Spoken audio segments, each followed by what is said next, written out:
Este es nuestro tercer encuentro, un amor que no se rinde. Es que no se trata de un amor humano, ¿no? El amor humano siempre hiere, lastima y se rinde rápido.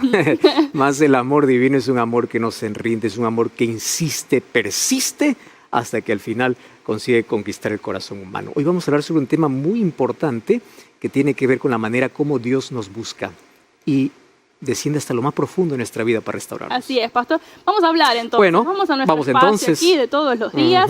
Ya vamos a empezar a hablar entonces de este tema, de este amor que no se rinde, así como lo decía. Y pastor, es posible que muchas personas que quizás nos están mirando del otro lado se están sintiendo impactadas, ¿verdad?, por la fuerza de este amor que estamos viendo en estos días. Y quizás hay alguna pregunta que comienza a surgir. Pastor, ¿qué puedo hacer con este deseo quizás de compartir, de mostrarles a otros lo que es este amor? ¿Qué significa? ¿Será que Dios puede ayudarme o capacitarme para que yo pueda reflejar a otros sobre este amor? ¿Quizá hubo alguna experiencia en su vida que nos pueda contar acerca de esto? Sí, Melanie. Uno de los errores que puede cometer el cristianismo es hablar de algo que no experimentó. Jesús nos dejó como misión de poder hablar sobre su amor. Pero ¿qué amor? Aquel que primero conquistó nuestro corazón. Así es. Entonces, repasar nuestra historia nos ayuda a recordar hasta dónde Dios nos buscó, descendió y nos ayudó. Y eso es lo que puede hacer con todas las personas. Te cuento de manera breve. Te conté en el primer día que crecí, digamos, solo. Sin embargo, Dios preparó personas especiales en mi vida y hasta animales especiales en mi vida. Y te voy a contar así. Voy a comenzar por las personas especiales. Cuando tuve 8 o 9 años y llegó al lugar donde yo estaba, fuera de la ciudad, un pastor que inspiró mucho mi vida, junto a su esposa. Pastor Segundo Azu Salazar, junto a su esposa Ana Ramos. Ella me incentivó desde el primer momento a poder predicar. Llegaron los 9 años. A los 9 años comencé mi primer sermón. A los 12 años comencé a hacer campañas de evangelismo. Y ¿sabes qué es lo curioso? Que a partir de allí nunca paré. 12, 13, 14, 15. Antes de la universidad yo hacía siempre conferencias de 10, 12, 15 días. Todas mis vacaciones, yo no tuve vacaciones. Mis vacaciones tenían una agenda para poder ir en diferentes lugares. La expectativa del lugar no era que venía un predicador, sino me gané un título del niño predicador. Las personas se reunían no para escuchar la palabra. Ellas se reunían para poder escuchar a un niño en sí. Un niño hablar. Exactamente. Y esa es la primera corbata que recibí de regalo, inclusive del pastor Segundo Azu. ¿Cuántos años tenía ahí? Yo tenía 9 años. 9 años. Bien chiquito. Y bien pequeño. Y bueno, no he crecido mucho, pero ahí estaba más todavía. Resulta que cuando terminé ya el estudio secundario, Dios colocó otro hombre especial en mi vida, el pastor Virgilio Casildo, que me ayudó antes de poder entrar a la universidad. Me enseñó sobre todo el trabajo, la labor en la iglesia y cómo yo puedo mostrar a otros cómo predicar, cómo administrar, cómo llegar a la gente. Pero también te dije que preparó animales especiales. Eso es lo que quería saber. Cuando yo tenía 8 años, yo tenía un perrito que lo adopté como mi hermano. Se llamaba Bobby Flores Vidarte. Ah, apellido y todo. Con todo apellido. Dios lo preparó ese para mí. Cuando yo salía para jugar a ser pastor, porque eso sí era mi juego, ¿no? Me ponía la corbata, ponía una camisa y yo imaginaba que estaba delante de tanta multitud. Yo era muy tímido delante de la gente, pero delante de mi perro no. Entonces, ¿qué hacía? Yo abría la Biblia y en mi juego de niño yo explicaba a mi perro. Si mi perro levantaba la oreja, estaba interesante. Agachaba la oreja, yo tenía que esforzarme un poquito mejor para hablar las cosas diferentes. Yo imaginaba siempre. Dios lo preparó ese animal para mí, porque me escuchaba todo lo que yo hablaba. Yo lo sentía que era así, y fue preparado por Dios. Entre esos juegos, tú no vas a creer, Melanie, que un día fuimos a un canal y yo le dije a mi perro, mira Bobby, tú ya sabes todo lo que yo te he explicado, así que ahora te voy a bautizar. Y bauticé a mi perro. ¿Bautizaste a Bobby? Bauticé a Bobby. Yo no creo en la salvación de animales, pero fue una experiencia marcante en mi vida. Porque a partir de allí yo decidí una cosa.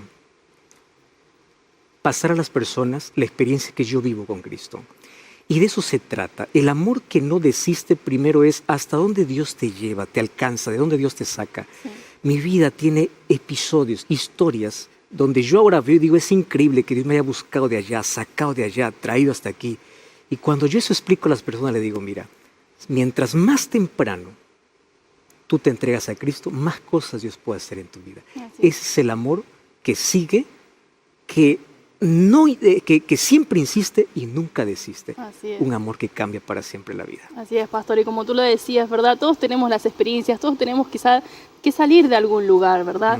Y ese es el momento. Hoy tenemos un momento para que usted pueda contarnos, ¿verdad? Un poco más acerca de este amor. Y vamos a ver, ¿verdad?, cuál es el mensaje que Dios tiene para nosotros. Gracias, Melanie. Gracias una vez más a ti por estar allí sintonizando el programa. Qué bueno que puedas estar allí detrás de esta fría pantalla. Pero gracias a Dios porque la tecnología nos permite, a través de los medios de comunicación, de las redes sociales, del internet, poder acortar cientos de kilómetros, poder llegar hasta tu casa, hasta tu cuarto. Hay muchos que están en hospitales, algunos están en la cárcel, otros están pasando por momentos críticos. Y aquí cruzamos todas las fronteras y hay un interés que nos une.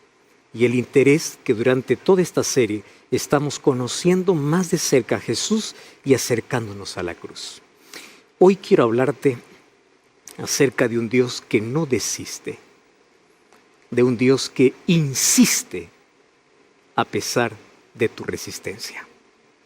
Y sabes, yo quiero decirte que Él hará todo lo posible para salvarte. Si un día tú te pierdes, es porque tantas oportunidades desperdiciaste. Yo considero que el amor de Cristo tiene 3 Is.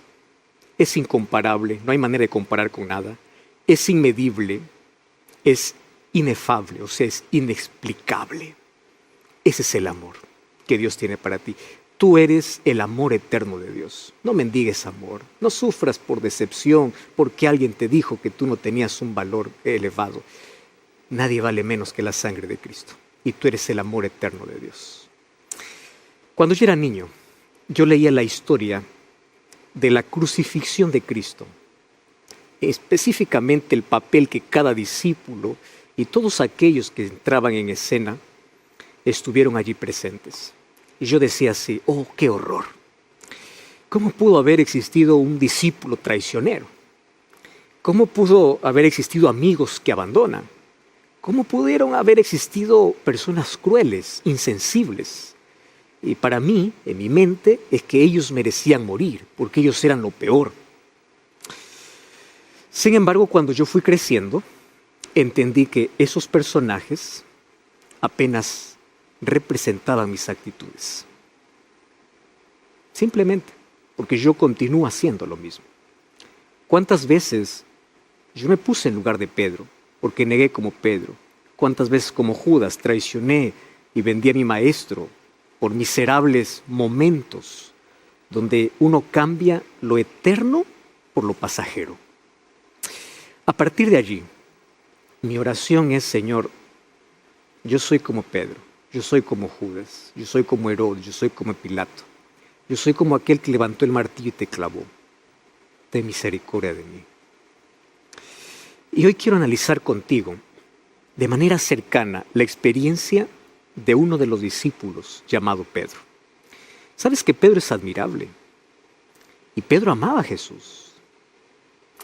Pedro tuvo que sacrificar la familia y a veces tener de ver de qué manera va a sustentar la familia, porque recuerda que él era casado, él tenía suegra, dice la Biblia, y él así siguió a Jesús.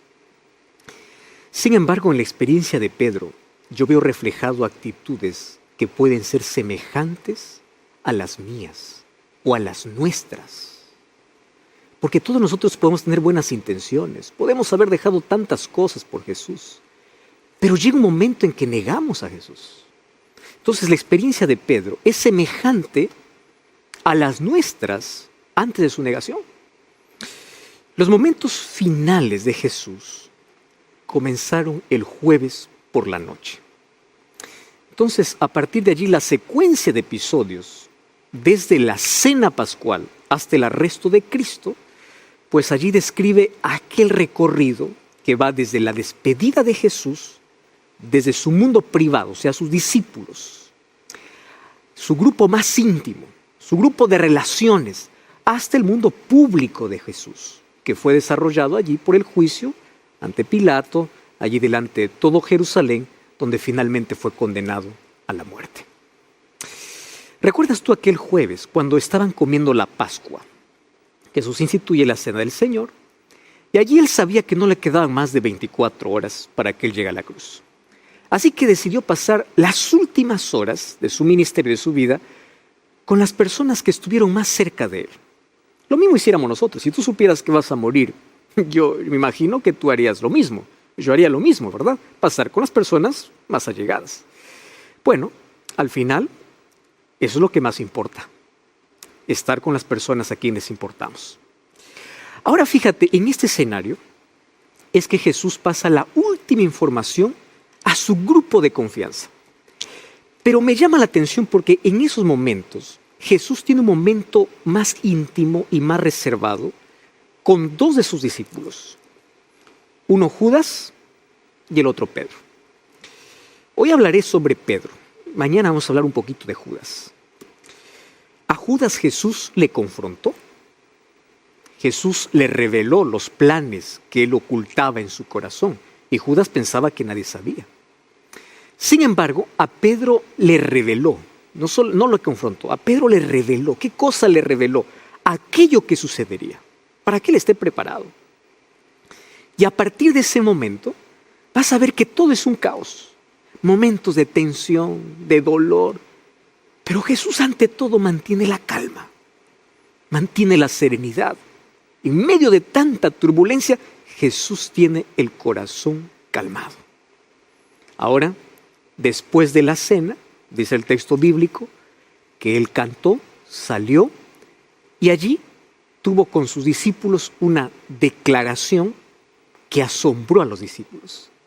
Vamos a Mateo, capítulo 26, versículo 31 hasta el versículo 35. Dice así la Biblia.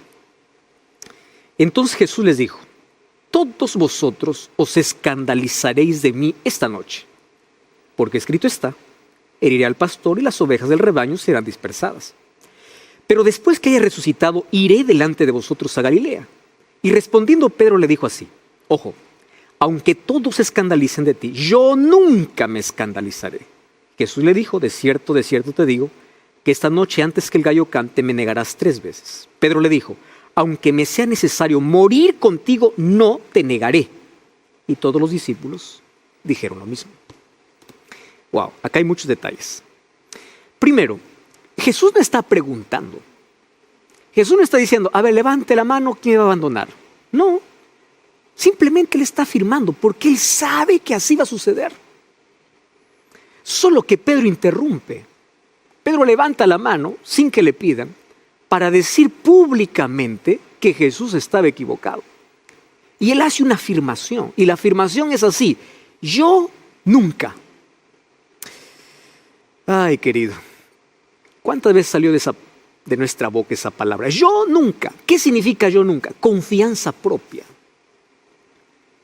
Confías tanto en ti. Yo nunca. Él prefirió confiar en Él antes que en lo que Jesús estaba diciendo.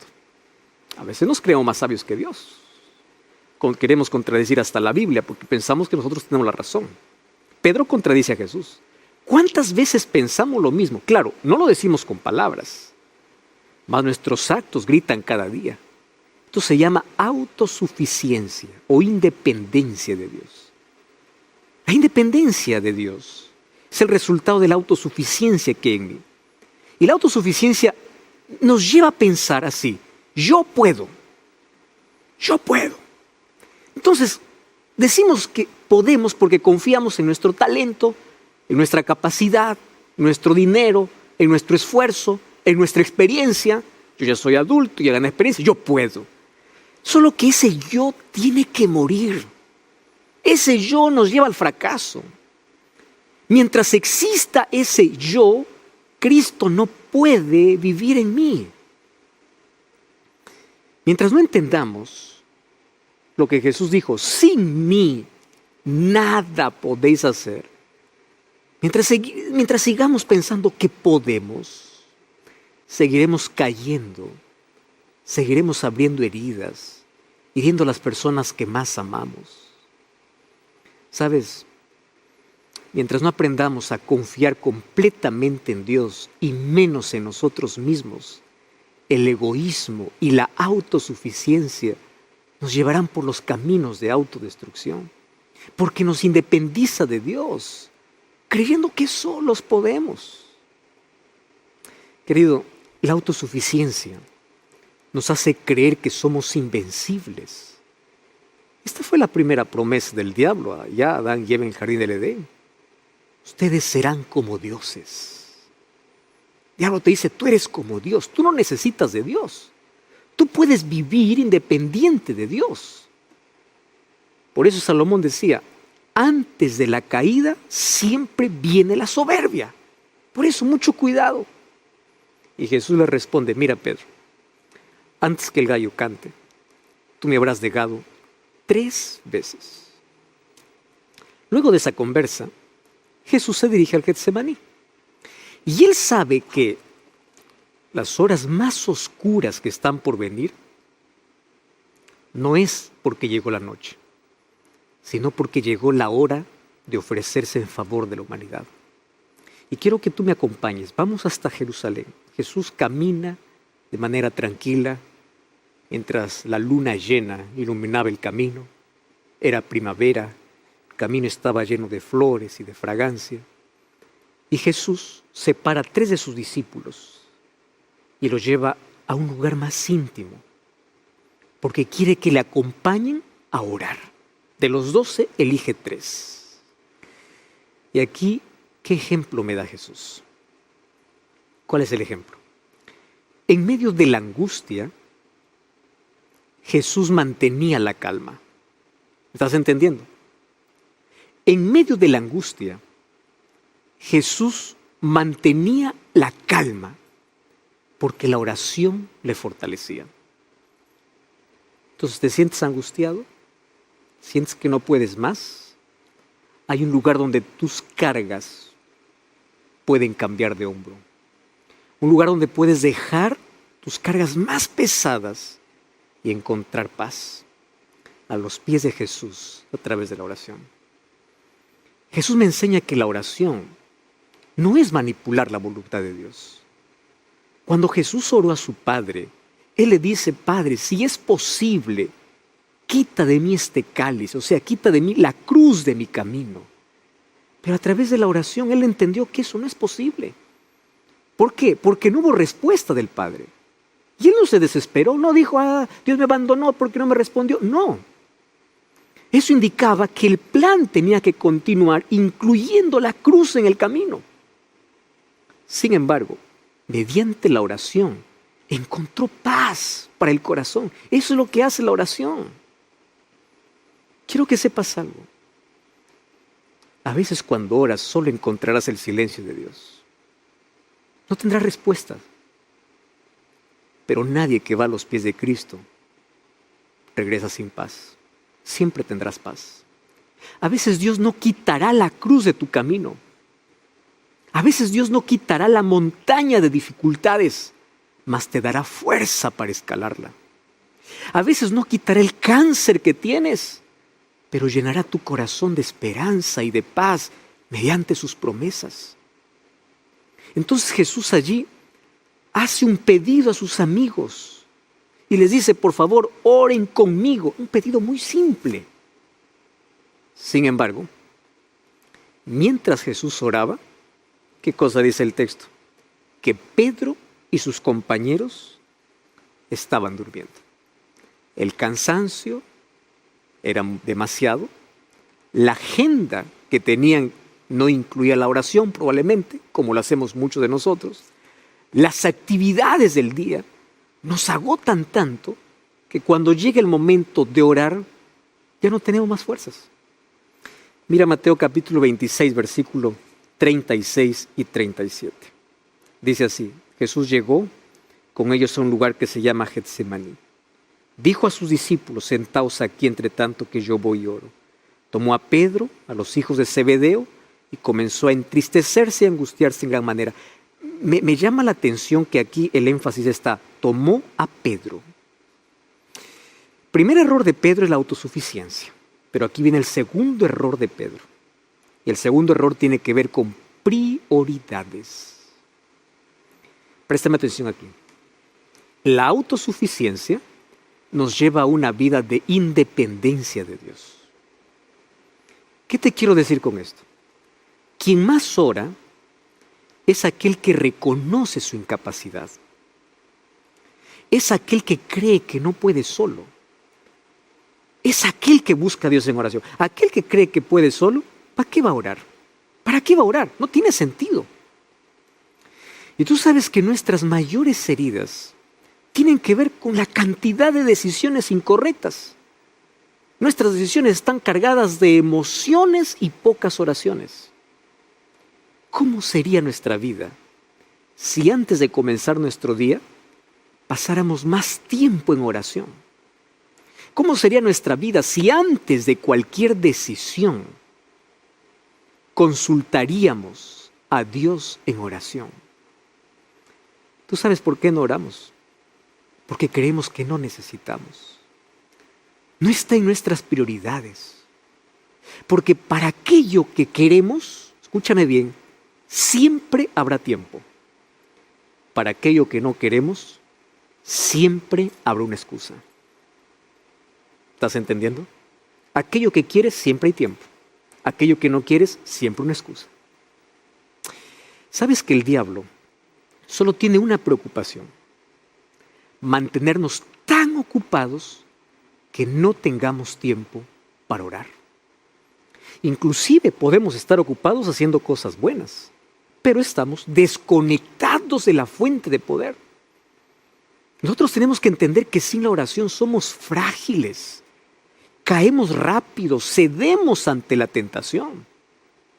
Tú sabes que sin oración fracasamos. Y fracasamos siempre porque vivimos desconectados de Dios. Jesús en la tierra no tuvo éxito porque Él era el Hijo de Dios o el Dios encarnado. Jesús tuvo éxito y el éxito de Cristo descansaba sobre sus rodillas, sobre su comunión con el Padre. Entonces el tiempo en oración determina el éxito o el fracaso de nuestra vida. Entonces, cuando nuestra oración es débil, somos débiles en todo. Cuando la oración se convierte en apenas un rezo sin sentido, perdemos nuestra defensa. Satanás se ríe de alguien que quiere enfrentar la vida sin estar aferrado a Dios, sin comunión con Dios. Él sabe que persona que deja de orar acaba negando a su Salvador, como Pedro. Hay un texto lindo que dice: las mayores victorias del cristiano no son los que se ganan mediante el talento y la educación. Son aquellos que se alcanzan en la cámara de audiencia con Dios, cuando con fe fervorosa te aferras del brazo todopoderoso de Dios, donde colocas tu insignificancia en la omnipotencia de Dios. Muchos creen que la oración funciona solamente como un recurso de emergencias, como el 911. Como llamar a la policía. Oran solo cuando están enfermos. Oran solo cuando necesitan de algo. Es decir, la oración no es prioridad. Solo creen que es la solución. Querido, la oración no es para informar a Dios lo que nos está pasando. Dios sabe. La oración es para aprender a depender, a confiar. Es para mantenernos cerca de Dios. Y mientras nos mantengamos cerca de Dios, Satanás jamás podrá destruirnos. Porque para que Satanás pueda destruirnos, primero tiene que separarnos. Y para separarnos, hará todo lo que sea posible para que dejemos de orar. ¿Me entiendes? Vamos al tercer punto. Mateo 26, 51 y 52. Dice así: uno de los que estaban con Jesús, extendiendo la mano, sacó su espada. Hiriendo al siervo del sumo sacerdote, le quitó la oreja. Jesús le dijo: vuelve tu espada a su lugar, porque todos los que tomen espada, a espada perecerán. Mira, aquí aparece Pedro intentando matar al siervo del sumo sacerdote. Felizmente, que en lugar de cortar el cuello solamente consiguió cortar la oreja. ¿Qué cosa me enseña aquí esta lección? No a cortar orejas. Me enseña que a veces nosotros peleamos la batalla equivocada. Nuestra lucha no es contra otra persona, es contra un enemigo invisible, más real. Pedro estaba usando el arma equivocada, en el momento equivocado, con el propósito equivocado, con la motivación equivocada. Es que así son nuestras acciones apresuradas. Cuando son guiadas solo por impulso, cuando creemos que solo podemos y rompemos nuestra comunión con Dios mediante la oración, andamos hiriendo, sacando orejas a todo el mundo. ¿Sabes que Pedro pudo haber pagado un precio muy alto por eso? Gracias que Jesús estuvo allí. Y si Jesús no hubiese sanado a este hombre poniéndole la oreja, aquel viernes hubiesen existido 4 cruces. Los 2 ladrones, Jesús y la de Pedro, por agredir a un siervo de una autoridad. Pero el problema es que cuando nos desconectamos de Dios, comenzamos a mirar las cosas con una visión distorsionada de la vida. ¿Sabes qué cosa pensó Pedro? Pedro creyó que estaba ayudando a Jesús, lastimando a un siervo. ¿Cuántas personas hoy creen que están ayudando a Jesús lastimando a su prójimo? Porque tienen una visión distorsionada de todo. Vamos por la vida quitando orejas, lastimando personas, creyendo que así estamos agradando a Dios. Cuando nuestra pelea no es contra el prójimo, nuestra pelea es contra el enemigo. Nuestra arma es espiritual. Por eso es que es en oración, en estudio de la Biblia, la fe, la salvación. Esa es la armadura que debemos tomar. Nuestra lucha tiene que ver con ser guiados por convicciones o por emociones. ¿Sabes? Nuestra lucha tiene que ver con sostenernos del brazo poderoso de Cristo para saber qué batalla pelear, para tener una visión clara de la vida, para no gastar energía en momento inadecuado. Finalmente, ¿dónde termina Pedro? En el lugar equivocado, adoptando una conducta equivocada. ¿Sabes que negar a Jesús no fue el comienzo? Fue el fin de un conjunto de acciones equivocadas. ¿Sabes que Pedro, antes de entrar al círculo equivocado, es interesante lo que dice allí Lucas capítulo 26, versículo 58, que Pedro comenzó a seguir a Jesús de lejos. O sea, ya no estaba más cerca de Jesús. Es que quien se separa de Jesús siempre va a terminar al lado de aquellos que le van a provocar negar a Jesús. Dime con quién andas y te diré quién eres, dice el refrán popular. Mas a esto nosotros podemos añadir lo siguiente. Dime a qué distancia estás de Jesús y te diré qué terminarás haciendo. Por eso David escribió en Salmos capítulo 1, versículo 1, bienaventurado el varón que no anduvo en consejo de malos. Recuerda ese texto. Aquel que no estuvo en camino de pecadores, ni en silla de escarnecedores asentado. Feliz es aquel que no se junta con los burladores. ¿Qué significa eso de no juntarse con los pecadores? ¿Significa que yo no debo tener amigos que no son creyentes? No, mucho cuidado. Eso no significa. Nosotros debemos amar a todos, brindar amistad a todos. Sin embargo, nuestro propósito no es participar de lo que ellos participan. Nuestro propósito es tener esa amistad para alcanzarlos con el amor de Dios, para influenciar sobre ellos, para mostrar el camino que deben seguir. El problema de Pedro es que él estaba en ese grupo de burladores encubierto. Eso es el pecado, ¿no? Encubierto en territorio enemigo. ¿Qué cosa hizo Pedro?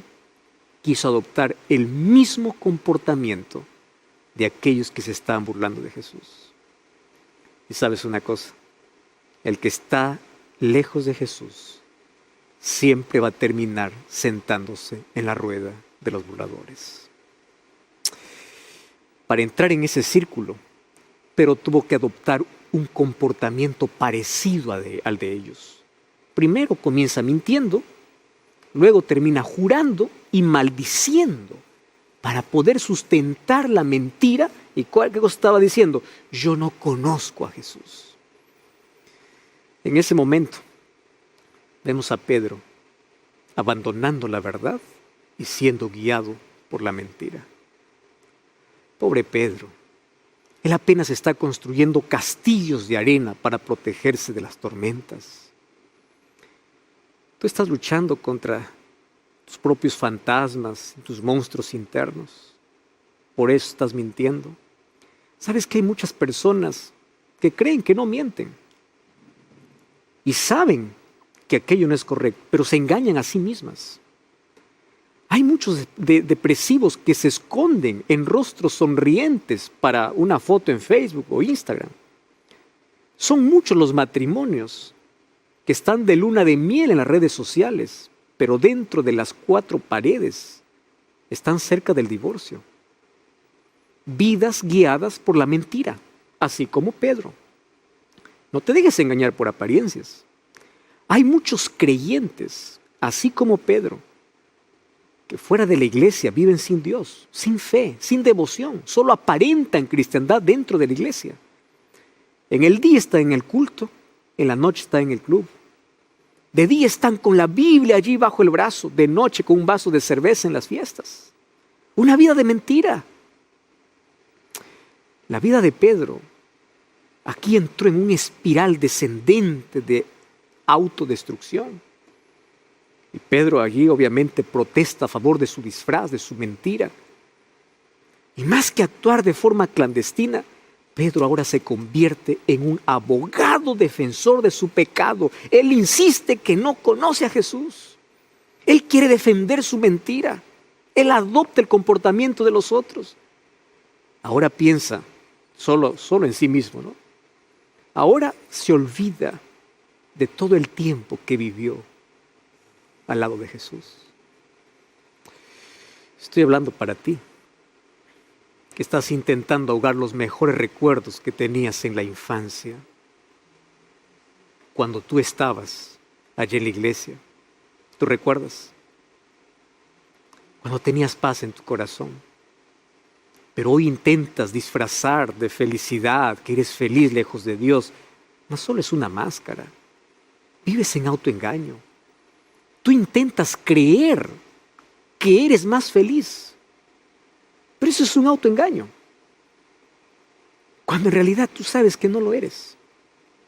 Quieres mostrar a todos que es mejor ahora tu vida de libertad, llena de luces, de bebidas, de placer. Mas cuando llega la noche en la más completa soledad, en medio del silencio y la oscuridad, te sientes que te carcome el vacío en tu vida. Negaste tu fe, negaste a Jesús. Inclusive intentas disfrazar tu nostalgia cuando escuchas alguna música, algún mensaje que te recuerda los mejores momentos que tenías de comunión con Dios. Y tú piensas que ahora estás en el mejor momento de tu vida. Despierta, no lo estás. Estás viviendo una vida de autoengaño y de autodestrucción. Las negaciones de Pedro lo colocaron en el peldaño más bajo de la escalera del pecado. Y ahora le encontramos a Pedro disimulando. Sabes que el que disimula, el que aparenta que está bien, el que aparenta que es feliz, pero no es así, se está envenenando. Porque el disimulo es el dulce veneno que embrutece y embriaga a aquellos que les gusta vivir en mentira. Ahora conocemos al verdadero Pedro. No era aquel valiente que decía yo iré contigo hasta el final. Era un cobarde. Fingía valentía solo para impresionar, mas en el fondo moría de miedo. ¿Cuánto de tu vida es como la de Pedro? Mas Pedro, en medio de todas sus mentiras, dijo algo real y es: no conozco a Jesús. En realidad, él aún no conocía bien a Jesús. Lo había seguido, lo había escuchado sus sermones, estuvo caminando con él, vio sus milagros, estuvo más de 3 años. Más aún no conocía a Jesús como Jesús le conocía a él. Mas Cristo nos conoce y nos ama. Y nos ama conociéndonos profundamente quiénes somos. Yo te pregunto, si la gente conociera quién eres de verdad, ¿te amaría? Si supieran cómo piensas, ¿seguirían confiando en ti? Mas quiero decirte que Dios te ama, aún conociéndote cómo eres y cómo piensas. Y mientras Pedro siguió a Jesús de lejos, Jesús no se alejó de él. Él siempre está cerca, Él no desiste de ti, a pesar de tus acciones. Cuando Jesús le advirtió sobre el peligro que se acercaba, en la realidad le estaba apenas quitando la venda de los ojos para que pudiese ver quién realmente él era. Porque Pedro tenía una imagen de sí mismo muy distorsionada. Él pensó que era fuerte, pero Jesús le dijo, tú eres débil. Pensó que estaba cerca de Jesús, pero Jesús le dijo que él